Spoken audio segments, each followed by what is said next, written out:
どうもビースパイスインクです。今回はインドの米料理ビリヤニを作ります。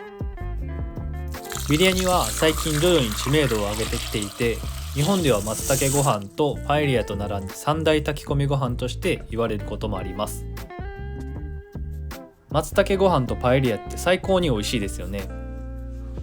その2つと並んでるだけあってビリヤニもとてつもなく美味しいです。ではどういった料理なのかというと、インドらしくスパイスと混ぜ合わせた具材やスパイシーなソース、いわゆるカレーをバスマティライスというとてつもなくいい香りを放つインドの高級米と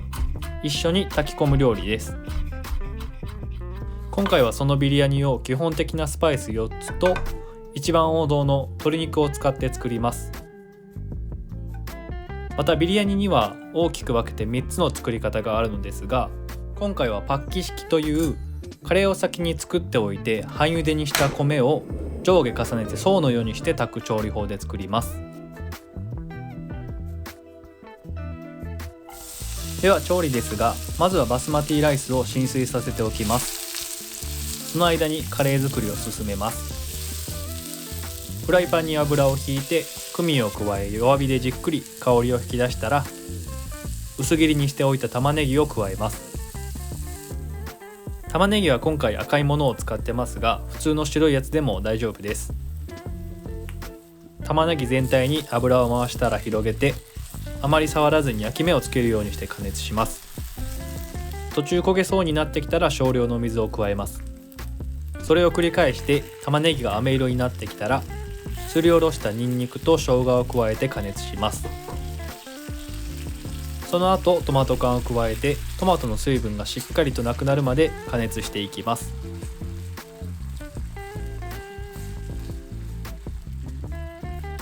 ここまで来たらいい感じです。そしたら今日のパウダースパイスと塩を加えます。今日はコリアンダー、ターメリック、チリです。この3つと最初に使ったクミンはほとんどのカレー作りに使われます。もしまだスパイスを揃えていないときは、まずこの4種類をパウダー状態で揃えておくと持て余すことなくカレー作りを始められるかと思います。パウダースパイスを先ほどのフライパンに加えたら、焦げないように弱火で混ぜて炒めながら粉気がなくなるまで加熱します。パウダースパイスが馴染んだら今日のメイン食材の鶏肉を加えます。軽く混ぜ合わせたら水を加えて沸くまでは強火にして、沸き始めたら弱火で5分ほど煮込みます。鶏肉とスパイスの香りが移ったこのカレーソースが後でお米に染み込んで超絶美味しいビリヤニへと進化します。煮込み終わったら炊飯用の鍋にこのカレーを移します。この鍋はできるだけ密閉性の高いものがおすすめです。炊飯中に立つカレーとバスマティライスのいい香りを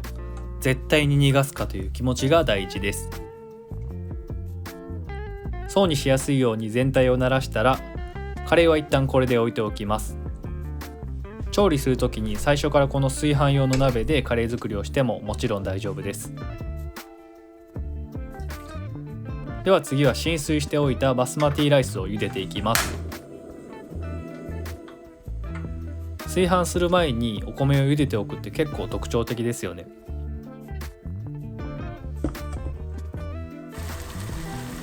ちなみに3つあるビリヤニのあと2つの調理法はカッチ式とヒンドゥー式とがあります。カッチはヒンドゥー語で生という意味で、お米を事前に茹でる点は今回と同じなんですけども、お肉などをスパイスなどでマリネしたものを調理せずにお米と一緒に炊いて火を入れるやり方です。ヒンドゥー式は日本の炊き込みご飯にイメージが近く、米を事前に茹でずに水分多めのカレーと一緒に炊くやり方です。今回のパッキ式はカレーソースに具材の旨味がよく移って、それが米に染み当たるのでお米を美味しく食べられる調理法だと思います。お米は下味がつくように水に対して 2% の塩を加えたお湯で5分間茹でます。お米を入れた瞬間は温度が下がるので、再沸騰するまでは強火。再沸騰したらお湯が煮詰まりすぎないようにポコポコするぐらいで茹でていきます。茹で終わったら水気を切って先ほどのカレーの鍋に移し、パクチーを加えて炊飯スタートします。炊飯時も最初は湯気が立つまでは強火、湯気が立ってきたら弱火でじっくり10分炊飯します。この鍋もちょっと密閉性が弱いのですが、上に何か乗せたりして圧力をかけてもいいかもしれません。10分経ったら火を消して、そのまままた10分蒸らしていきます。蒸らし終わったら完成です。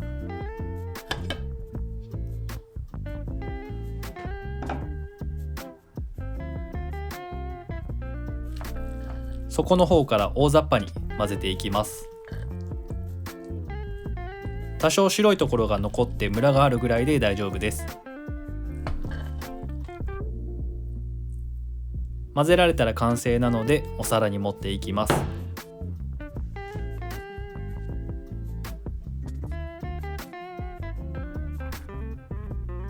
いい感じにふんわりパラパラっとできました。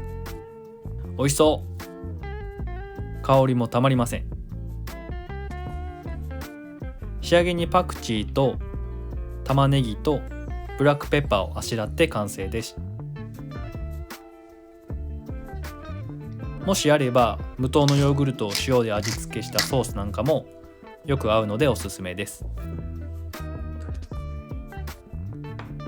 スパイシーな香りと旨味をまとったお米が最高に美味しいです。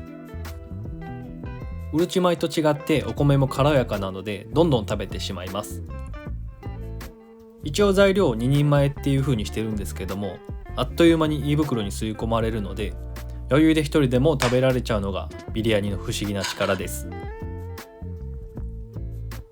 ビリヤニは本当に美味しいので、まだ食べたことない方はぜひ食べてみてほしいです。ご視聴ありがとうございました。